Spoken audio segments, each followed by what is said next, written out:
All right. Hello, everyone. Thank you so much for joining us. And I apologize we're a few minutes late on our Hangout here, but we're ready to go. And we're so glad that you're joining us. So my name is Brooke Marchewka, and you've received some emails from me. I work in the Office of Innovation at Peace Corps headquarters in DC, and I manage the Duolingo program. And Enrique and Mike, why don't you guys introduce yourselves? Okay, hey everyone, this is Enrique Liñan. I'm the training manager here at Peace Corps Peru. We're very excited that you guys are working on the Duolingo and are practicing your Spanish language skills. We're really excited to meeting you in a couple months. I'm Mike. I'm originally from North Carolina. I've been in Peru now just over 3 years. I'll tell you more about it in a minute, but I now work in the office. I was a Peace Corps volunteer in the field for 2 years, and now I work here. But we're excited to get to meet you guys in a little bit. Maybe we can introduce Rosa Maria also. You guys get to practice a little bit of Spanish. Yes. Yeah. Yeah. Bien, mi nombre es Rosa María Gómez. Soy coordinadora de idioma y cultura y trabajo en Cuerpo de Paz desde el 2002. Okay.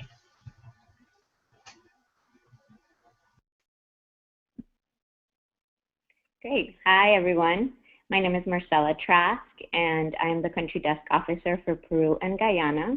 I've been in touch with many of you via email, and I had the pleasure of interviewing some of you. I am a returned Peace Corps volunteer from Costa Rica. I served from 2007 to 2009. I'm looking forward to seeing you here in Washington, D.C. for your staging event in August. Thank you. Great. Thank you guys so much for those introductions. And so I'll kick this off with talking a little bit about the Duolingo program. And you guys are currently in week 3. You're absolutely killing it, by the way. You're winning in your challenge right now against Nicaragua, so keep up the great practice. But I wanted to just talk a little bit about why we're doing this program and why it's important. So as you'll hear later on, language is really key to being a successful and happy volunteer in Peru. And one of the ways that we're trying at Peace Corps to help prepare you guys for service is by beginning your or supplementing your language training even before you get to country for your pre-service training. So we see Duolingo as a really cool opportunity to do that, to integrate some social components and some challenges, and also make it super easy for you guys to potentially use the mobile app to practice on the go. So as I mentioned before, every week of our program, you guys will be expected to earn 150 XP. And we set that goal because it roughly translates to what we hope is, a good amount for you to be practicing each week. And on top of that, we'll lay on some challenges, like against another invitee class, or we might have a group goal coming up in the future. And now I'd like to show you just quickly what we're tracking when we are when we're looking into what you're doing on Duolingo. So hopefully you guys are able to see my screen right now. I think you are. Okay, sorry about that. So this is the Duolingo dashboard, and it's really neat because we're able to see all of you guys here and how much you're practicing in real time. So what is basically in this corner is your all-time XP. And then we can see your how many skills you've completed in the course, in the Spanish course, how many lessons you've done. Mary Bova, absolutely incredible. How many days you've been active, which is very cool. And then we can also sort by week, so we can see how much you guys have been doing this week, and we can sort that. And so that's pretty much what we're looking at, and those are the numbers that I'm playing back to you guys when I send you emails with updates. So, and just remember the cutoff date for those emails is every Sunday at midnight EST. So if you guys ever see, maybe some points are missing, definitely let me know. But typically, that's when it cuts off, and those are the points that we're sending back to you guys. And we like to send everyone's scores together because it gives you an idea of how, how your practice is in relation to your peers. And we definitely want to facilitate you guys reaching out to motivate each other, whether that's through the app or on Facebook or whatever it is. So that's all I'll say about Duolingo. Again, it's super important to practice Spanish before you get to country, and most of you already have a good level of Spanish, but to just keep those skills relevant are really, really important. So right now, before we switch over to Mike, who'll share some of his personal experiences, I just want to welcome you guys who are viewing now to begin asking questions, and we can pick them out as we go.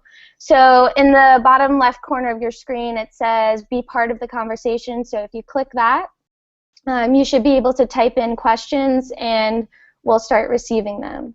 So with that, we'll switch over to Mike. Thanks, Brooke. I didn't know any of that stuff. I don't think we had this when my group came in. That's really cool because I think I had Rosetta Stone before I came here, and I tried that a little bit. But this competition that you can foster between trainees and then between other countries is really cool. Which I just want to mention really quick before I tell you about my experiences. That new kind of innovation, the Office of Innovation. I don't know how old that office is exactly, but that kind of stuff is big here in Peru. Just changing the program, mixing it up. Enrique has done a lot to make things exciting and competitive and fun and still really challenging. So there's a lot to look forward to with that. But Brooke asked if I could tell you guys a little bit about myself, about my service, and more specifically the role that language played for me in my service. So like I mentioned before, I'm from North Carolina. I'm as gringo as they come down here in Peru, so you stick out walking down the street even if you have good Spanish. My undergrad is from University of North Carolina at Wilmington. I'm in the Master's International program from Indiana University, where I study environmental policy. And as it used to be the case before Peace Corps changed up their application process, they didn't pay as much attention to what you do before, your background, to put you in your new program. So they looked at my environmental policy background and said, you'd be great as a youth development volunteer. So I came in, I served 2 years as a youth development volunteer in Nazca, and now I live in Lima, and I work in the business program, which is another rare jump to switch from one program to another, but I'm what's called the PCVC, the program, the Peace Corps Volunteer Coordinator, so I help foster communication and support volunteers down here. But a little bit more about where I was before. You guys may have heard of the Nazca Lines. The city of Nazca is about 40,000 people in the middle of the desert, right next to the lines, and there's a lot of lines. There's like 15,000 lines. So yes, everyone sees lines down there. When I first got to Peru, my language level was basically zero. Like I mentioned, I tried a little bit of Rosetta Stone. I tried to study a little before. I'm not the most language savvy person when it comes to picking up another language. So I really struggled at first. The language facilitators that are here are absolutely incredible. I came in at the second to lowest level, the novato medio. Yeah. So the second to lowest level I came in. I got through training. There's a lot about language. There's a lot about culture. You guys get other programmatic and safety and stuff, but you're going to see the big majority of it, if you have a lower language level, is going to be about the language, and it's all immersion. You're constantly from day one communicating with people. You may have to teach classes in Spanish even if your language level is not very good right away. You just have to practice, and through that you'll pick it up. So it was definitely challenging. When I left training, my language level was medio, I think. Intermedio. Yeah. So when I left, I was right in the middle, just good enough for me to pass, to swear in. So that was 10 weeks. And now, when I first got to site, I practiced a lot more. My host family helped me. My friends, you guys will learn about the word socio, my counterpart. They helped me a lot. I had a lot of practice, and 2 years later, I feel very comfortable getting around. I don't know what my language level is now, but I feel more advanced. Yeah, es suficiente para comunicarme.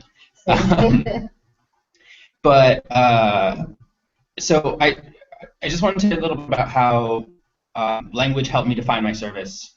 I mean, obviously you need language. I mean, it's almost patronizing to say that, yeah, you need language at some point, because of course it's going to be really important, but there's specific things that are unique to Peace Corps that make it particularly important, and you being able to pick up another language when you get here is really valuable. So I tried to jot down some ideas here. Obviously, it helped you connect. Peace Corps is all about relationships. It really is. The people you connect with through your host family, your friends, other Peace Corps volunteers, staff. In every direction, you are going to foster really strong relationships, and you can't do that without some level of mastery of the language. So that becomes really valuable. On the cultural side, you guys are going to learn all about different cultural elements. If any of you have been to Peru before or know other people who've gone to Peru, I'm sure they've told you about the culture. You guys are going to get to experience it in a whole nother way, and a lot of that comes through the language. You learn things like poco a poco, which is a Peruvian saying, or there's another one, al hecho pecho, ¿no? Al hecho pecho. Al hecho pecho. ¿Cómo se dice eso? Al hecho pecho es como que, o sea, ya What's estoy done aquí is y done. lo tengo que hacer, ¿no? Yeah. O sea, ya estoy aquí y tengo que hacerlo. ¿Cómo lo traduces en inglés eso? You just said it. Yeah. What's done is done. Mm-hmm. Yeah. Or another one is sarna con gusto no pica, which yeah, it's good. It's I think sarna es una enfermedad, ¿no? Sí, que tienen los perros que les produce escozor. Yeah. Okay. So it's like a skin inflammation thing, sarna, right? So what they say is sarna con gusto no pica. Like, so if you have this disease, but with gusto, with like if you like it, if you got some enjoyment out of getting it or whatever happened, then no pica, like it doesn't hurt, it doesn't itch. So that, I mean, it's a really cool saying, and it helps you understand the Peruvian culture a little bit better. It's like, okay, what you're going to do is really hard, but if you find a way to enjoy it, it's not going to be that hard. And there's a lot of cool things that you find like that you learn through the language in a way you couldn't pick up without the language.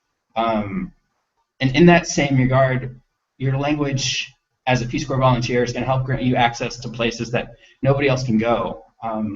So where I was in Nazca, there's tons of tourists there who come all the time, and it was really easy for people to see me in the street and think, like, that's just another gringo, that's just another tourist coming through to see the Nazca lines.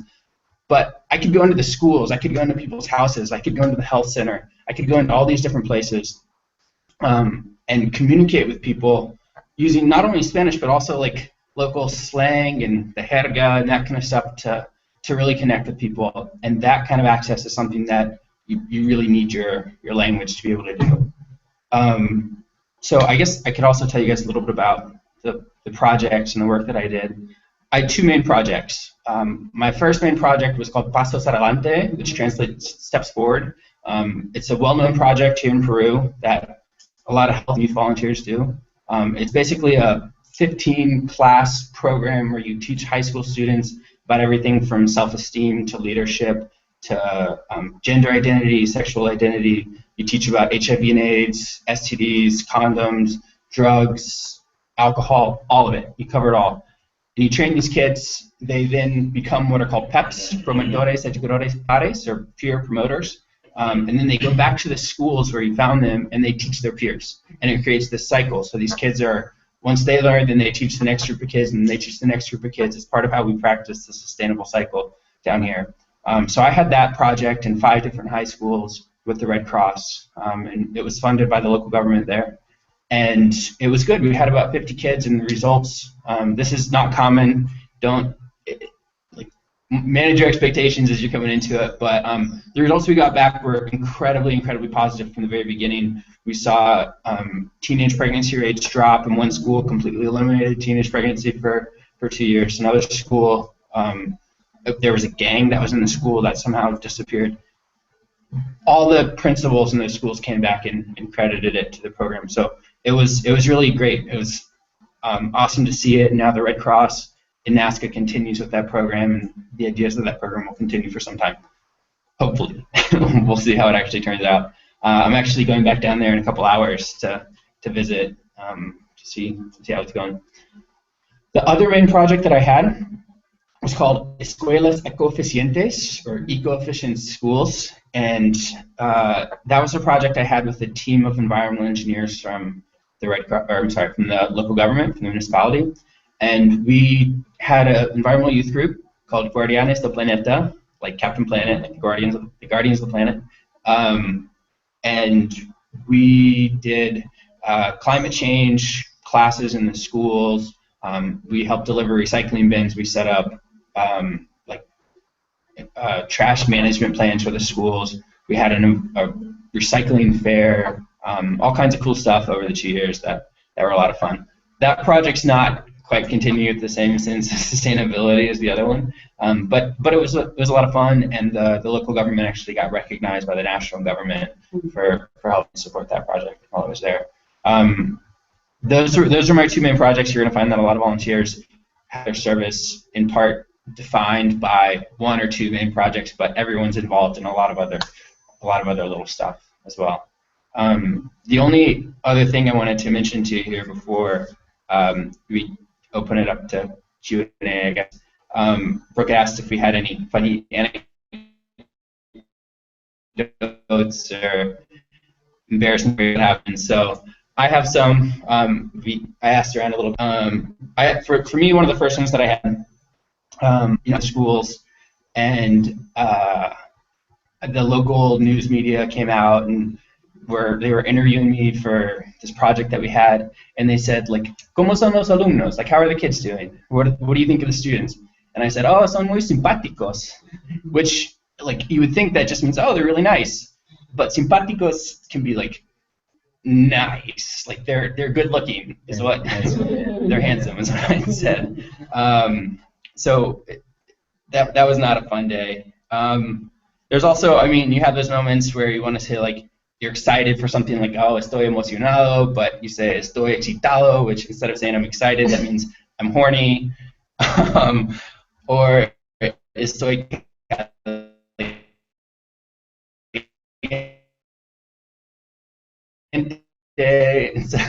here down in the Coca Canyon down in Arequipa, and he was on his last day in sight, and he was having his goodbye party, and everyone that he'd known for his entire 2 years was there, and he stood up to give a speech, and he said, like, I want to thank everyone for opening their doors and accepting me into the community. So what he tried to say was, gracias por abrir tus puertas y recibirme en la comunidad. But what he actually said was, gracias por abrir tus piernas y recibirme, which is thanks for opening your legs and letting me in. Or there's another volunteer who had also been here for 2 years, and she's still here, but she's what's called a PCVL, so she's one of the volunteer leaders in the regions. And she was introducing the new group of volunteers to their new host families and counterparts. And she went to go introduce herself, and she was trying to use some local slang and some sayings, and she was trying to say, like, she was talking about eating cuy, the guinea pig, and she tried to say something like, yeah, me gusta chupar hasta los huevos.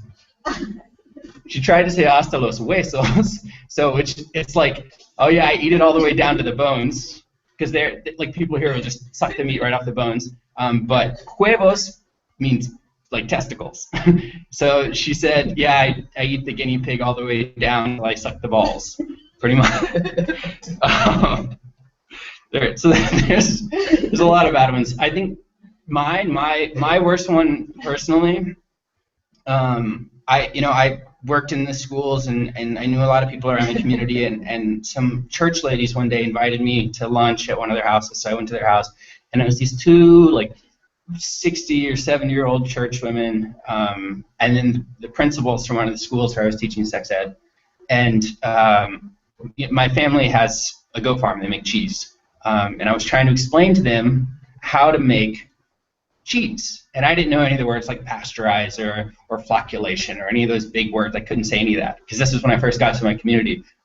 There also happened to be another Peace Corps volunteer in the room at the time whose Spanish was much better than mine. So I was trying to say, because this is my family who does this, I was trying to say, my mom puts the milk in the machine and turns it on. So it was something like, mi madre pone la leche en la máquina y la prende.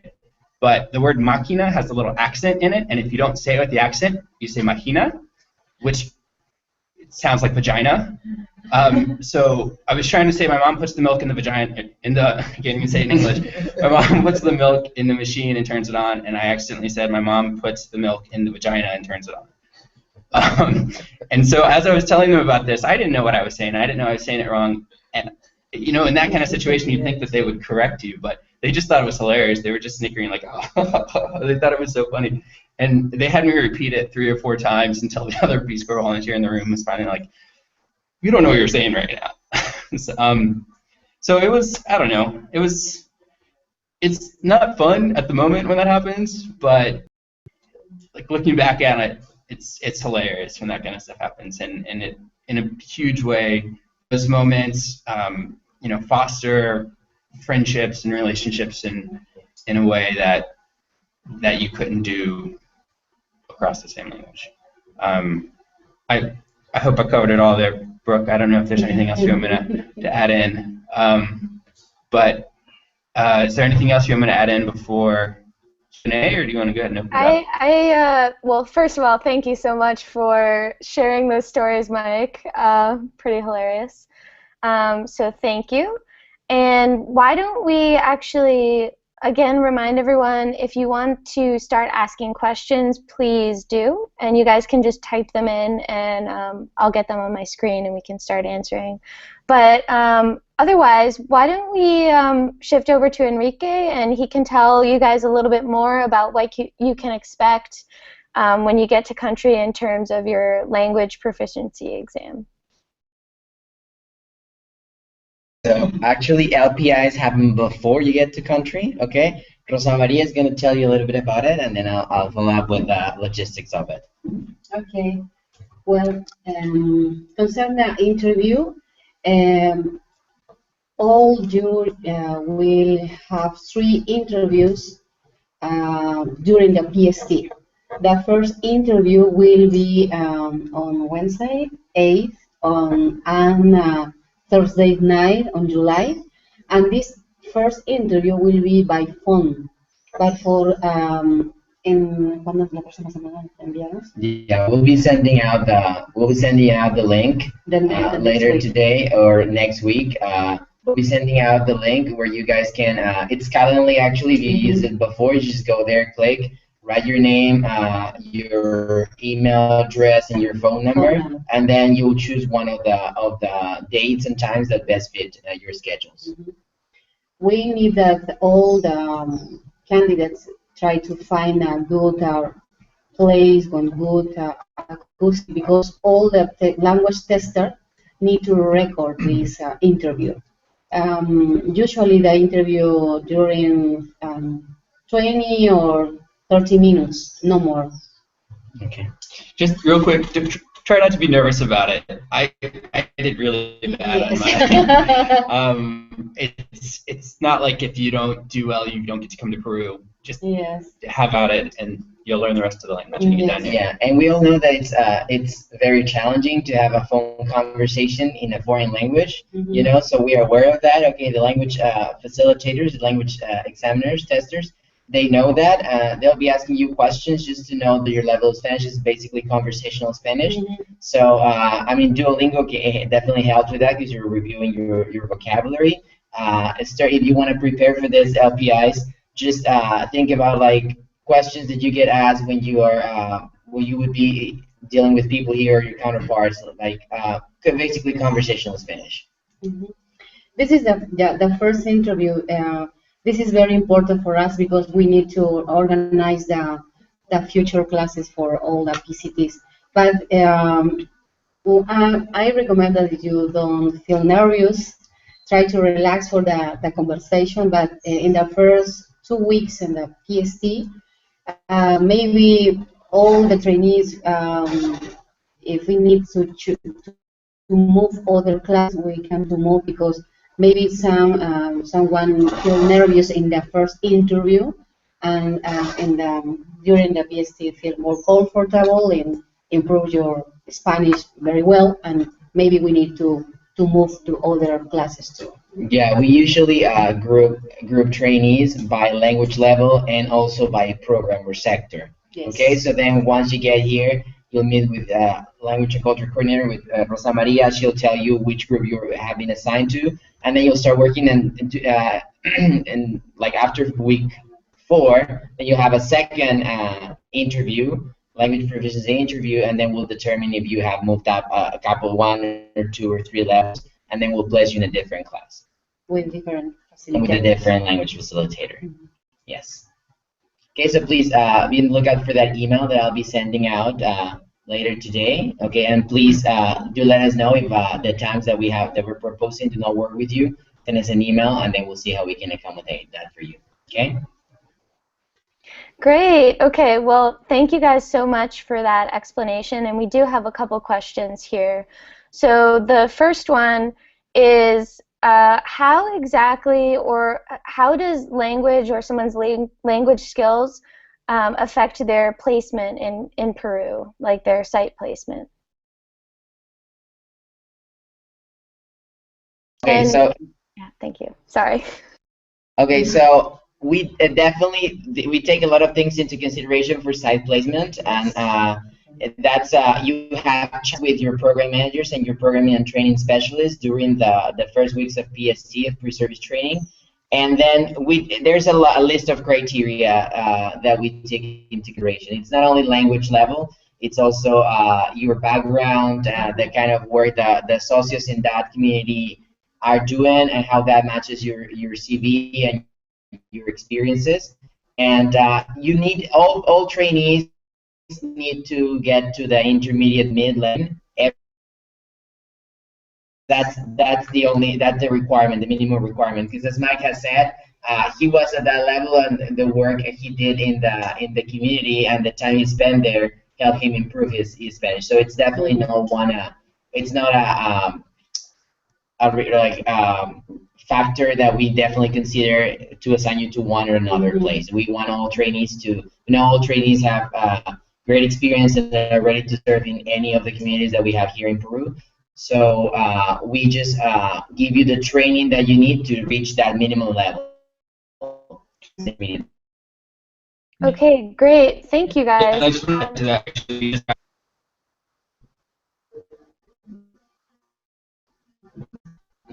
Okay. Yeah. So, we just wrapped up the process for Peru 25. Like saying there's it turns out to learn a lot more about how they're kind of like a big puzzle.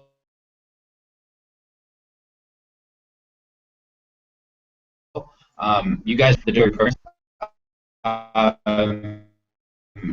and other people on the staff, and they come up with all things that are important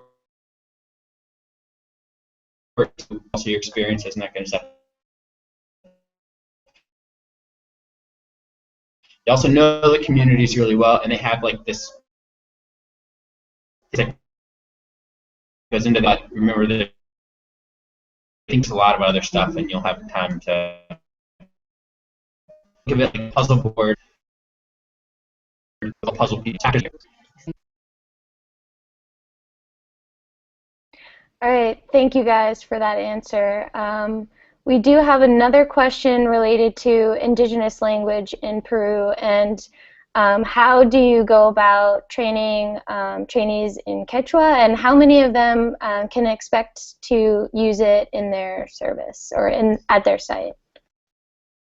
Okay, so there's a specific region where that's Ancash. That's where volunteers who serve in Ancash need Quechua training. Okay, so that depends. Again, that depends on language level. It's usually what we usually do is advanced levels of Spanish get to go there. But again, it's not a determining factor, because then we need to talk to the director of the program and see how that. Like this time during Peru 25, we did that, and we selected the group that, according to level, would go to the region where Quechua is spoken. But then we talked to the program directors, and according to the skills of the trainees we had selected, we had to make some changes. So it's not like at first the language and culture coordinator suggests that according to the level, the trainees that will be taking Quechua, but then it's not only the language level that determines who gets the Quechua training.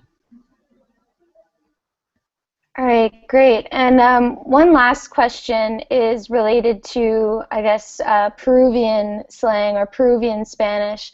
And maybe this is a better question for Mike to answer. So how do you deal with learning, I mean, not only Spanish, but then kind of like the Peruvian slang and like the accent? And do you have any recommendations for learning that? Or would you say it's more of you just have to be immersed in it to learn it?